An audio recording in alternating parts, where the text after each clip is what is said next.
আসসালামু আলাইকুম সবাইকে। আপনারা সবাই কেমন আছেন? আলহামদুলিল্লাহ, আজকে জুমাবার ছিল। দিনটি অনেক ভালো ছিল।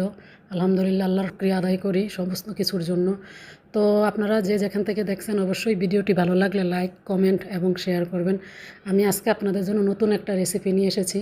কীভাবে খেয়েছেন কিনা জানি না, কিন্তু আজকেই প্রথম আমি ট্রাই করেছি। সেটা হলো আমার নিজের গাছের কুমড়ো পাতা দিয়ে চিকেন পাতুরি, কুমড়ো পাতার চিকেন পাতুরি। তো আমি আগে মুরগির মাংসটাকে ভালো করে ম্যারিনেট করেছি সমস্ত মশলা দিয়ে। তারপরে আমি কুমড়ো পাতা দিয়ে ওটা পেঁচিয়ে নিয়েছি।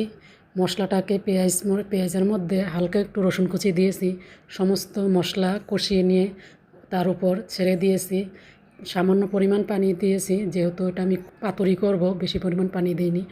সামান্য পানির মধ্যে আমি মাংসটাকে সিদ্ধ করে নিয়েছি। মাশাআল্লাহ, অনেক সুস্বাদু হয়েছিল। আপনারা যদি ভিডিওটি একবার দেখে থাকেন তো অবশ্যই এভাবে ট্রাই করবেন, খেয়ে দেখবেন, সেই স্বাদ হয়েছিল। তো আপনাদের জন্য দোয়া ও ভালোবাসা রইল। আসসালামু আলাইকুম সবাইকে।